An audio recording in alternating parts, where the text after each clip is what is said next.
कि मुझे इतने बड़े फोरम में अपनी बात कहने का मौका मिला। मैं बीच बीच में अपनी बात में कुछ सुझाव भी दूंगा, वो आप पर निर्भर करता है, उसको मानना है नहीं मानना, सुधारना है क्या करना है, वो मैं आप पे छोड़ दूंगा।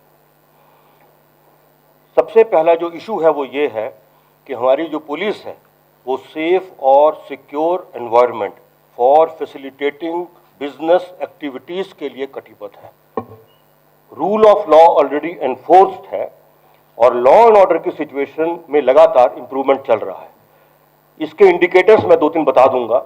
जैसे हमारी स्टेट में सारे पर्व बहुत ही वृहद पैमाने पर मनाए जाते हैं और वो बिल्कुल इंसिडेंट फ्री और बिल्कुल साफ सुथरे तरीके से और लोगों की भागीदारी से वो मनाए जा रहे हैं।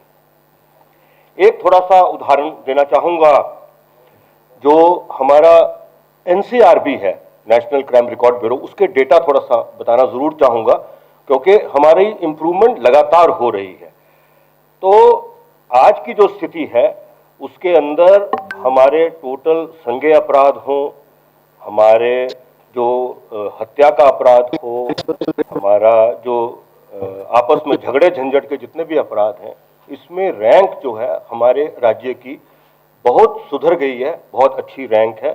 सब रैंक 15 से मतलब नीचे है, तो उल्टा चलता है ना इसके अंदर, जो रैंक जितनी नीचे जाएगी उतना इसका मतलब इंप्रूवमेंट है। विशेषकर मैं महिला अपराध की ओर ध्यान देना चाहूंगा।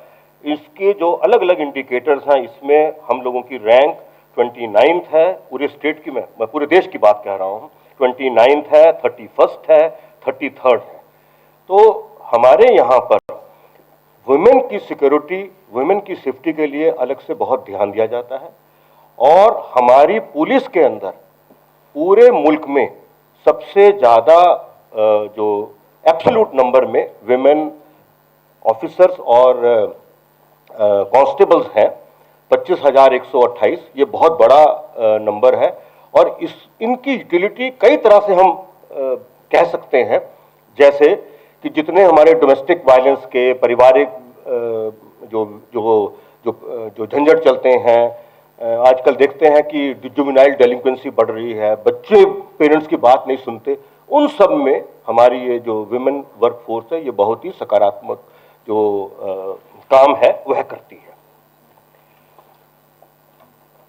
पिछले दूसरा जो बहुत इंपॉर्टेंट पॉइंट है वो ये है कि राज्य सरकार लगातार जो पुलिस पॉपुलेशन रेशो है उसको इंप्रूव करने के लिए कटिबद्ध है। उसके मैं 1-2 उदाहरण देना चाहूंगा ताकि आपको हमारी बातों पे भरोसा भी हो डेटा के आधार पर। पिछले 3 सालों में हम लोगों ने 22,072 नियुक्तियां की हैं। केवल इसी साल की अगर मैं बात करूं तो इसी साल 12,685 कांस्टेबल्स को ट्रेन करके ऐड किया है फोर्स में अपनी। पिछले साल 1,596 सब इंस्पेक्टर्स को एक साथ ट्रेन करके वो इंडक्ट किया गया था और अभी जो है 8,246 लोग जो हैं वो अपॉइंटमेंट पर हैं और अपॉइंटमेंट को मिल जाएगा। वो सब एग्जाम पास कर चुके हैं और 2,247 सब इंस्पेक्टर्स और जो सार्जेंट उनके समकक्ष कैडर्स हैं वो ऑलरेडी ट्रेनिंग में है। तो मैं एक कंसेप्ट अभी आपको बताऊंगा वैल्यू इनोवेशन का, लेकिन वो बताने से पहले मैंने उसको कैसे इस्तेमाल किया बिहार के लिए वो मैं बताना चाह रहा हूं। जो ट्रेनिंग कैपेसिटी है हमने अपने इन हाउस बढ़ाई, उसमें जो इंस्ट्रक्टर्स हैं उसको भी इन हाउस बढ़ाया ताकि हमारी जो वर्क फोर्स है उसको लगातार नए नए स्किल्स दे सके, उनके बिहेवियर में इंप्रूवमेंट कर सकें, उनको पब्लिक के प्रति और ज्यादा संवेदनशील बनाया जाए और पब्लिक को किस तरह से मदद करनी है, उनका एनेबलिंग एनवायरनमेंट कैसे फेवर करना है, रूल ऑफ लॉ कैसे एस्टैब्लिश करना है, उनको जो है वो दिया जाए सब व्यवस्था। तो ये सारी व्यवस्था इन हाउस होने के बाद आज की तारीख में हमारे पास 20,000 एक साथ ट्रेन करने की कैपेसिटी है और हमारे पास इंस्ट्रक्टर्स भी सब अंदर के ही हैं, हमें बाहर से किसी को मदद करने की जरूरत नहीं है। ये एक सेल्फ रिलायंस का एग्जांपल मैंने दिया है क्योंकि वैल्यू इनोवेशन के बारे में जरा सा बताऊंगा, जरूरी चीज है, उसमें यह चीज और क्लियर हो जाएगी।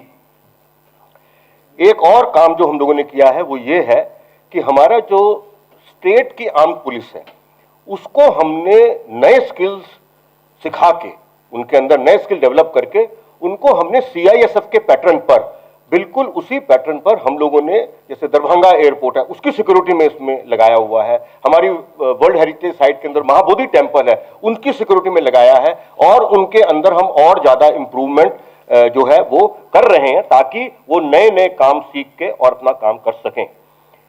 2 वाहिनियां राज्य सरकार की ओर से सैंक्शन की गई है जिनका नाम हम लोगों ने स्टेट इंडस्ट्रियल सिक्योरिटी फोर्स रखा है। इनमें से एक वाहिनी में आज की तारीख में 621 जो पर्सनल है वो फाइनल ट्रेनिंग स्टेजेस पर हैं, और ये सारे के सारे लोग जो हैं वो आपको उपलब्ध होंगे पेमेंट बेसिस पर। जिस तरह से CISF का पैटर्न चलता है उसी तरह से ये उपलब्ध होंगे, ताकि आपकी सेफ्टी सिक्योरिटी जो है वो पूरी तरह से इंश्योर किया जा सके। अब मेरे कुछ सजेशंस हैं।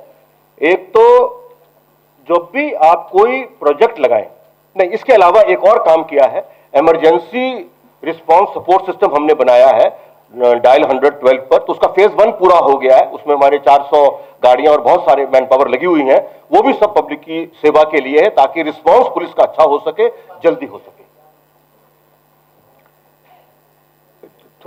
थोड़ा सा टाइम ज्यादा लूंगा क्योंकि इस मीट का जब शुरुआत हुआ तो उसके अंदर टाइम का डिस्ट्रीब्यूशन इक्विटेबल नहीं था। मैं कर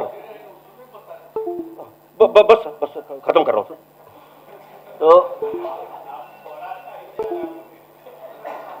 तो बस सर एक पन्ना और है, बस तो खत्म कर रहे हैं। देखिए, बिहार के अंदर सबसे बड़ी हमें ना अपॉर्चुनिटी ढूंढनी चाहिए। जो एक्सटर्नल एनवायरनमेंट होता है वो आपको बताएगा कि कौन सी चीजें ज्यादा से ज्यादा अच्छी तरीके से हम लोग कर सकते हैं। तो उसके अंदर agro based industries, cheap labour, ये सब बात पहले बोली जा चुकी है, इसमें मुझे इलेबोरेट नहीं करना है। मैं कुछ और इलेबोरेट करना चाह रहा हूं।